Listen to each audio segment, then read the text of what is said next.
Olá, caros alunos, tudo bem? Eu sou a professora Camila Tecla e nesta aula conceitual nós vamos falar sobre habilidades e competências. E para realizar essa discussão, eu estou aqui com a professora Suzy. Tudo bem, professora Suzy? Tudo bem, professora Camila. Seja muito bem-vinda à nossa aula conceitual de didática. Gostaria que você se apresentasse para os nossos alunos. Ok, então muito obrigada pelo convite novamente, professora Camila. Sou a professora Suzy Cordeiro, sou formada em Pedagogia e sou doutora em Educação. Espero contribuir um pouquinho aqui com a formação de vocês. Então vamos iniciar a nossa discussão. Então já vou iniciar fazendo a pergunta para a professora Suzy. O que são habilidades e competências? Habilidades e competências. Vamos começar pelas competências. As competências são a forma como o sujeito vai resolver o problema do seu cotidiano, as situações, problemas que ele enfrenta na sua vida.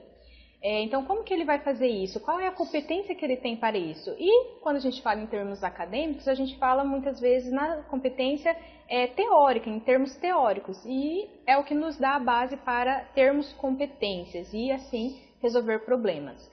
Já as habilidades são são aspectos que nos auxiliam a resolver esses problemas. Então, nós temos habilidades cognitivas, nós temos habilidades sociais, nós temos habilidades físicas, nós temos múltiplas habilidades que são desenvolvidas e que nos ajudam a resolver situações e problemas.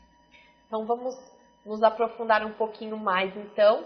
Trouxe aqui para vocês o conceito de competência, então. Como a professora Suzy disse, podemos definir competência como o conjunto de conhecimentos e qualificação que cada pessoa possui e que impacta no seu desempenho. Competência é o que gera um comportamento e, consequentemente, o desempenho.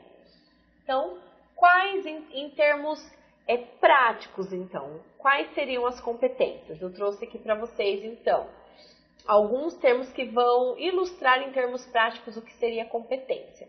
Capacidade de visualizar o todo, realização no que se faz, assumir responsabilidades, capacidade de criação, inovação e transformação, capacidade de propor estratégias e o trabalho em equipe. São competências que uma pessoa pode adquirir. Exatamente. Nós temos vários autores que vão definir habilidades e competências e atualmente nós temos o documento da Base Nacional Comum Curricular que também tem a sua definição de competências e também de habilidades. As competências, em termos práticos, assim, só para ilustrar, como que a gente pode definir? Vamos supor que você aprenda na escola conteúdos, conceitos de gráfico, você aprende a trabalhar com gráfico, mas para que ele serve? Para que na sua vida cotidiana, quando você precisar fazer a apresentação, uma argumentação, fazer uma explicação, você possa usar então o gráfico para solucionar um problema de compreensão, por exemplo, e ilustrar para alguém, olha, é assim que funciona, é assim os dados que nós temos. E você apresenta então em forma de gráfico a sua argumentação e soluciona um determinado problema. Então, competência seria mais essa capacidade de usar o seu conhecimento teórico a fim de solucionar um problema prático. Isso mesmo. Sintetizando ainda mais o conceito, é o conhecimento, o saber. Saber o que e como. Então, seria o conhecimento teórico, como a professora Suzy disse, e saber colocá-lo em prática. Mesmo.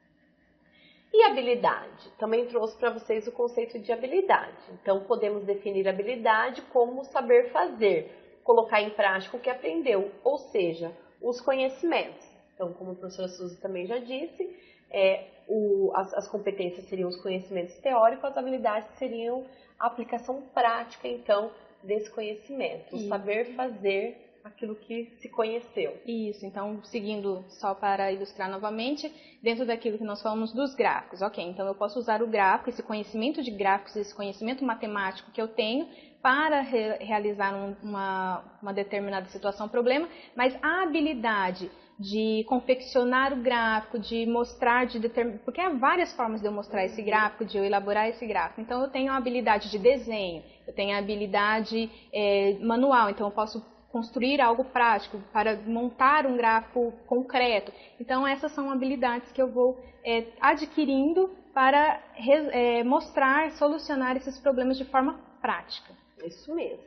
Eu trouxe aqui alguns algumas frases que também vão simplificar, né, o conceito de habilidade. É o saber fazer, é a aplicação do conhecimento, aplicação prática, transformação do conhecimento em resultado e a resolução de problemas. É isso mesmo, como foi posto. Vamos seguindo mais um pouquinho. Eu trouxe para vocês agora essa imagem, ela vai exemplificar dentro da Base Nacional Comum Curricular como as competências e as habilidades elas serão tratadas, trabalhadas. Nessa imagem que eu trago para vocês, é um exemplo para o ensino fundamental. Então, nós temos lá, em âmbito mais amplo, as competências gerais e específicas, que seriam os conhecimentos teóricos gerais e específicos. Dentro, nós temos as unidades temáticas, depois os objetos de conhecimento e menor as habilidades. O que seria, então, cada um desses? As competências nós já sabemos que são os conhecimentos teóricos, as habilidades e aplicação prática. As unidades temáticas e os objetos de conhecimento. Como que isso está posto na Base Nacional Comum Curricular? Então, está posto dessa forma, olha. As competências, então, são os conhecimentos, como nós já dissemos, os conhecimentos, então, geral, né, e os específicos. As unidades temáticas são os blocos que a BNCC organizou, que antes nós falávamos em disciplina, a disciplina de língua portuguesa, de matemática. Agora a BNCC ela reorganizou esses conhecimentos em unidades temáticas. Então, dentro da BNCC elas estão organizadas em blocos. Deixamos de ter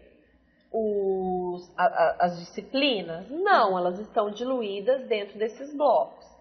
Os objetos de conhecimento são os conteúdos. Então, os conteúdos de cada unidade temática que está organizada.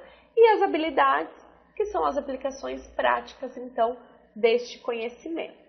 A base ela já traz bem esmiuçado cada um desses aspectos, né? Então, nós falamos que as competências elas são questões teóricas que nós temos para resolver os problemas, e a base nos traz quais competências que esses alunos precisam adquirir e precisam sair de cada etapa, com cada faixa etária, sabendo, né? Sabendo fazer, tendo esse conhecimento.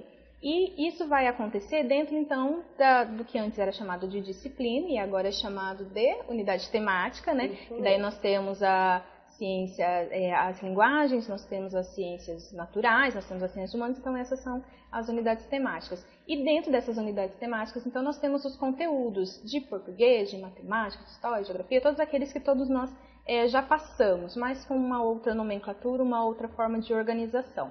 E dentro da base nós também temos as habilidades que eles minimamente esperam que esse aluno adquira nesse processo de ensino-aprendizagem. Então tudo está bem esmiuçado para que o professor já trabalhe com essas questões a fim de ajudar esse aluno a desenvolver as competências e as habilidades esperadas. Exatamente. E para que nós possamos desenvolver então essas habilidades, também competências, né, dessas unidades temáticas, desses conteúdos que estão então bem organizados dentro da base, nós temos então a exemplificação das competências gerais. Essa imagem vocês vão encontrar dentro da Base Nacional Comum Curricular. Tá? É uma imagem que ela vai mostrar as 10 competências gerais que são esperadas para a educação básica. Então, ali na parte colorida, enumerado, nós temos a competência. E depois abaixo nós temos o que e para quê, que seriam as habilidades e as competências referentes a cada um, então, desses 10 tópicos que se espera que os alunos da educação básica desenvolvam, sejam eles na educação infantil, no ensino fundamental ou no ensino médio. Exatamente. Depois de passar por todas essas etapas da educação básica, ao chegar no final, no caso o ensino médio, que é a última etapa da educação básica, ele tem que ter todas essas competências e essas habilidades formadas por ele por meio do ensino da escola. Isso mesmo. E quais instrumentos, então, o professor pode utilizar para que ele desenvolva nos seus alunos as habilidades e as competências? E é isso que nós vamos ver então, ok? Quais são os instrumentos, então, que o professor pode utilizar? Eu e a professora Suzy estamos aqui com alguns instrumentos que podem ser utilizados e que estão disponíveis dentro das instituições escolares, claro, com algumas variações, mas que são possíveis de serem trabalhados para o desenvolvimento das habilidades, não é mesmo, professora? Isso mesmo. Então, aqui nós temos diferentes instrumentos que podem ter um foco diferentes instrumentos que podem proporcionar o desenvolvimento de uma habilidade em específico. O professor tem a necessidade de trabalhar com uma habilidade, o desenvolvimento daquela habilidade, mas não apenas uma habilidade. Apesar de ter o foco, nós vamos desenvolver várias habilidades, como nós vamos ver aqui. Isso mesmo. Aqui, especificamente, nós vamos ter instrumentos que se relacionam mais com a educação infantil e com o ensino fundamental, os anos iniciais. E conforme nós formos explorando, aí nós vamos falando um pouco mais sobre o ensino fundamental 2 e também o ensino médio. Por quê? Não que o ensino fundamental 2 e o médio não tenha manipulação de instrumentos. Tem, mas são instrumentos diferentes do que nós temos aqui. Então, nós vamos falar sobre isso. Por onde que nós vamos começar, professora? Vamos começar, então, falando de algumas habilidades desde a tenra infância. Por exemplo, quando nós estamos lá no ensino infantil, na educação infantil, pensando na Base Nacional Comum Curricular, que também vai trazer esses elementos de competências e habilidades. Dos campos de experiência que a base fala que nós temos que trabalhar é com a compreensão do eu, né? O sujeito como um ser diferenciado do outro. Então, como que isso começa a se desenvolver? Pelo próprio corpo. O sujeito precisa conhecer o seu corpo para ele ver que ele é um indivíduo diferente do outro. E com o desenvolvimento dessa habilidade de percepção do eu, é que ele vai conseguir compreender as diferenças do outro. Então, temos aqui alguns instrumentos que podem trabalhar com o desenvolvimento dessa habilidade de percepção do corpo, da percepção do eu. Como, por exemplo, esse aqui que trabalha com o esquema corporal, que a professora Camila pode dizer bem melhor do que eu como que a gente trabalha, porque ela é da educação infantil. Isso mesmo, esse boneco nós trabalhamos para que o aluno consiga identificar as partes do corpo. Na educação infantil, o nosso foco, como a professora disse, um dos primeiros eixos que nós trabalhamos, né, um dos primeiros campos de experiência é com a identificação do corpo, do eu. Então, esse boneco, que ele é todo, ele movimenta bastante, o aluno tem condição de visualizar quais são as partes do corpo com detalhes. Então, eu tenho a cabeça ela movimenta, mas ela movimenta por quê? Porque eu tenho um pescoço. O aluno, quando ele vai desenhar, muitas vezes ele desenha o corpo, a cabeça, tronco, braço e perna, mas ele tem que ter a noção de que o braço, ele é tridimensional, ele tem a parte de fora, ele tem a parte de dentro, ele tem o cotovelo que vai fazer com que o braço se movimente. Ele tem a mão, e a mão ela possui dedos, quantos dedos nós temos, e assim por diante, né? Pernas, que possui joelho como articulação, os pés também que se movimentam, e dentro da cabeça nós temos os elementos, né? Que são os dois olhos, nariz, boca, e o que nós chamamos também dos detalhes que eles demoram a perceber, que são os cílios, as sobrancelhas, a orelha, que também eles demoram um pouco para registrar no seu desenho. Então, esse boneco, ele serve para que o aluno possa manipular e desenvolver a habilidade, né, de se reconhecer. Corporal, isso. Daí, o aluno manipulando o boneco, e daí nós temos outros instrumentos também que podem auxiliar. Mas ele vai perceber que ele tem todas essas características e vai desenvolver essa habilidade de percepção do próprio corpo. E é aí que nós começamos, então, a ensinar esse sujeito outros conteúdos, outros aspectos que vão para além. Porque pensem, se o sujeito ele não tem a percepção do corpo, ele não vai ter a percepção de si como um sujeito dotado de um intelecto, dotado de emoções. E se ele não consegue compreender isso, como que ele vai compreender elementos como um conteúdo de português, um conteúdo de matemática? Então, o conhecimento sempre começa de nós. O nosso conhecimento sobre nós mesmos. Só depois de nos compreendermos é que nós estamos aptos a compreender o nosso mundo e o outro que está ao nosso lado. Exatamente. A partir do boneco ele vai estabelecendo comparação com ele, com os demais colegas, percebendo as diferenças de cor de cabelo, de formato do olho, de tamanho, de estatura. E assim ele vai percebendo o mundo à sua volta. Exatamente. E aí, conforme essa criança, então, que nós vamos simular que ela está na educação infantil, ela passa por essa etapa, ela compreende, ela sai compreendendo o seu corpo, as suas emoções, né, o início, pelo menos, dessa compreensão das emoções, e aí ela vai para o ensino fundamental, os anos iniciais. E aí a base também nos traz, dentro dos conteúdos, que ela tem que aprender a se expressar. Então, ela já se conhece. Agora, ela tem que aprender a expressar o conhecimento, tanto de si quanto dos conteúdos. E também nós temos instrumentos aqui que ajudam a desenvolver essas habilidades de expressão, como, por exemplo, a tela, a massinha de modelar, dentre outros instrumentos que também vão ajudar nessa linguagem verbal, na linguagem artística como um todo, e desenvolvendo essas habilidades de expressão verbal, oral e dentre outras artes. Isso mesmo, e é interessante que com instrumentos simples, como uma tela em branco, eles podem se expressar de diversas formas. Então, aí o professor vai usar só tinta? Não, pode usar carvão, pode usar o giz de cera, ele pode usar a massinha mesmo em cima da tela, porque daí ele vai ter a percepção do tato também, então fazer em 3D, em alto relevo. Então aí nós podemos pedir para ele fazer colagem, então ele pode ir para fora da sala de aula, recolher materiais da natureza em torno da escola para fazer ali a sua expressão artística dentro da tela. Então há uma infinidade de possibilidades. Então, quando a gente trabalha com esse instrumento, o foco é a linguagem, mas não só a habilidade de se expressar nós estamos trabalhando, mas também a percepção do espaço, né?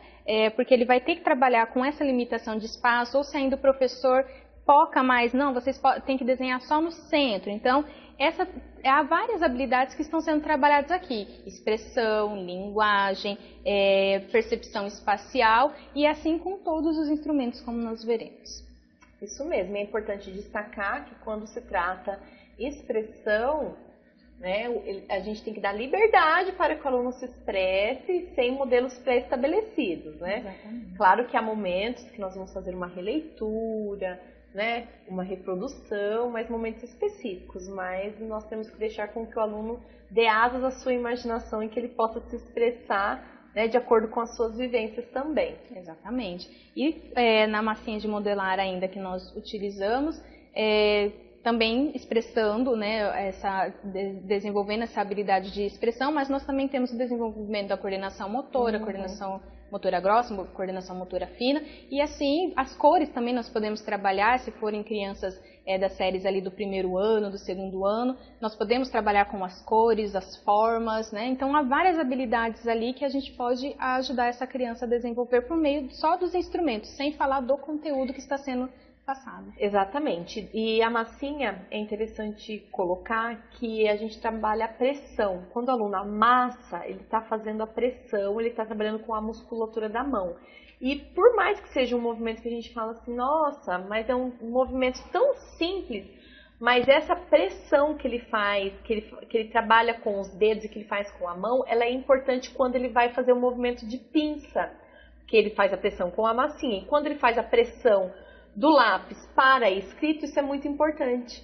Um dos quesitos que são avaliados, né, na educação infantil e nos anos iniciais com relação ao processo de aquisição da escrita é a pressão que o aluno faz para a escrita e o movimento, né, de pinça. Isso, então a gente vê habilidades que estão sendo desenvolvidas desde a educação infantil, porque esse pegar no lápis, para nós que já temos essa habilidade de escrita, ela é muito simples, mas a gente tem que ensinar o aluno a pegar no lápis, e isso acontece também na educação infantil. Porque também podemos trabalhar como instrumento o lápis de cor, giz de cera, e aí vai se adaptando a cada idade da criança. Nós temos os tamanhos, as formas, né? E essa forma, como ensinar o aluno a como pegar, para ele adquirir essa habilidade de pegar o lápis, para que depois ele compreenda, então, em atividades como essa que nós falamos da tela, essa percepção do espaço, por que é importante? Porque quando ele for escrever, ele vai ter um espaço no caderno, ele vai ter linhas que ele não pode escrever nem para cima, nem para baixo, nem passar essas linhas laterais. Então, tudo isso é muito importante. Essa apreensão, né, esse jeito de pegar essa força, se o aluno pega com muita força, ele vai rasgar a folha. Então, tudo isso são habilidades da alfabetização que nós vamos trabalhando no primeiro ano, mas não só no primeiro ano, nós vamos trabalhando desde a educação infantil e vai se desenvolvendo mais, até nós chegarmos lá no ensino médio. Isso, os conteúdos, eles podem parecer assim, as habilidades que são desenvolvidas, elas podem parecer complementares, né? Mas o grau de complexidade, ela vai aumentando de acordo com a etapa que o aluno está, né? Conforme ele vai se desenvolver. Então, professora, para qual instrumento nós vamos agora? Então, agora que ele já aprendeu, já conhece sobre si, sabe se expressar, nós vamos para outras formas de raciocínio, como, por exemplo, raciocínio lógico-matemático, nas séries dos anos finais da etapa do ensino fundamental, ele vai se aprimorar nesse raciocínio lógico-matemático. Isso mesmo. E essas habilidades, para que ele chegue lá no final do ensino fundamental, ela vai se desenvolvendo também antes. É claro que lá ele vai trabalhar com o aba, com material dourado, já pode inserir a calculadora nesse processo, mas antes nós temos aqui alguns instrumentos que vão subsidiar então esse processo. Nós temos aqui então essa associação de quantidade, né, para que ele possa compreender, né, quantidade 1, o 2 é 1 mais 1. Então, ele vai inserindo aqui as quantidades. E embaixo também nós temos a ilustração das quantidades, para que ele possa relacionar.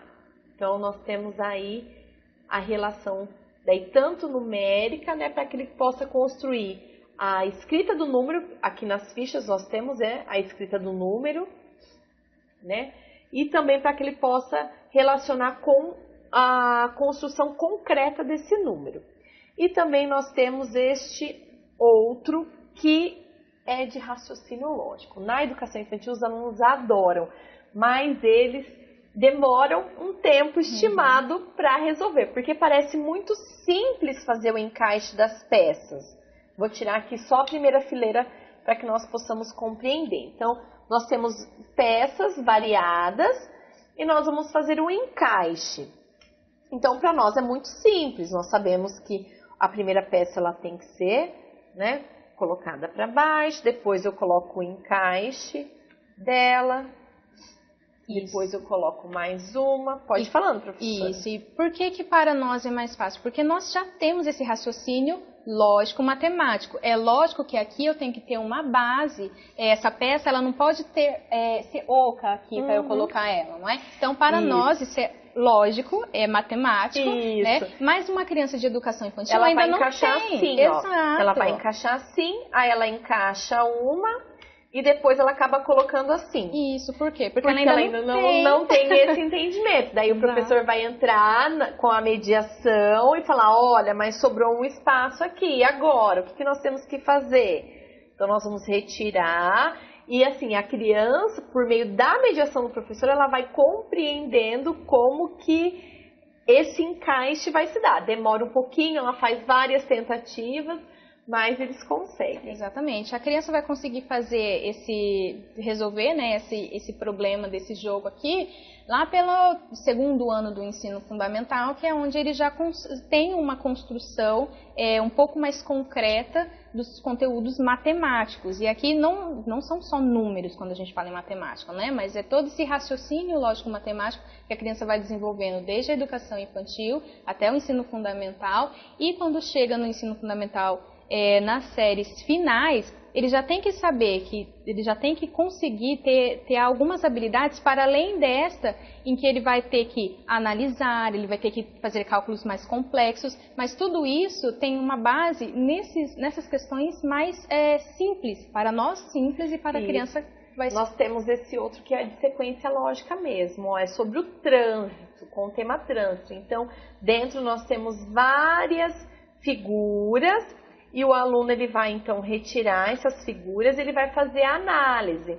Então, o que vem primeiro? Primeiro eu até estava brincando com a professora Suzy. Primeiro eu entro no carro ou eu primeiro coloco o cinto? Então a criança ela vai por meio desses instrumentos, desses jogos, aprendendo a ter esse raciocínio do que vem primeiro, do que vem em seguida. Então, essa análise por meio, né, por exemplo, dessa sequência lógica com a temática trans, ela ajuda muito a criança. Sim, e esse jogo, então, como a professora Camila falou, essa habilidade de percepção do que vem antes, do que vem depois, é muito importante para depois quando o aluno vai fazer as contas, né? Fazer essa transição da casa das unidades, qual é a sequência que eu faço a minha conta, se é de cima para baixo, se é da esquerda para a direita, como que é. Então, tudo isso tem que ser trabalhado em pequenos detalhes do cotidiano também da criança, para que depois, na hora de cálculos mais complexos, ela consiga então fazer esse planejamento, esse cálculo, essa análise.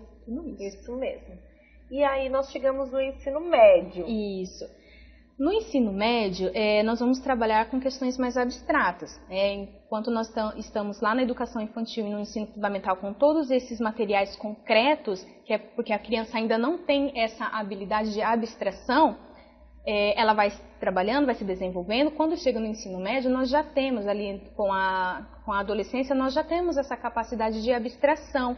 Então, nós conseguimos trabalhar no campo das ideias. Não necessariamente nós temos que ter materiais concretos. Não é que não possa ter, nós vamos ter tudo, mas eu tenho essa possibilidade de levar esses alunos para um laboratório, eu tenho essa possibilidade de trazer filmes e pedir para que ele faça uma análise dos filmes, né? E isso na infância. Pedir para que ele construa também alguns instrumentos que sintetizem aquele conhecimento também, porque eles já têm esse poder de abstração e eles já têm maturidade também para que faça a construção também. Exatamente. Então, no ensino médio, a base nos traz, por exemplo, nos conhecimentos ali de física, química, biologia, a manipulação de objetos que então tenha a energia, que tenha o calor, para que o aluno faça muitas experiências, né, que fica ali em questões mais abstratas, e que então o professor pode levar, por exemplo, um celular, um micro-ondas, pedir para esses alunos em grupo desmontarem esses aparelhos,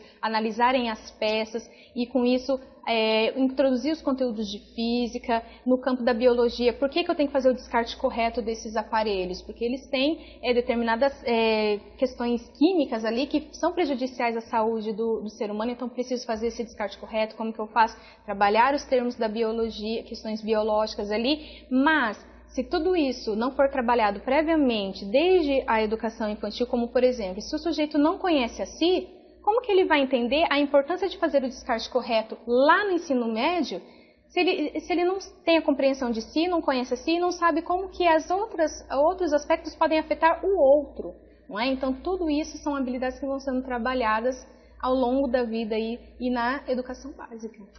Isso mesmo. Então, esses são algumas possibilidades que podem ser trabalhadas e, além dessas, nós temos uma infinidade, né, que nós temos à nossa disposição e que também podem ser construídas pelo professor.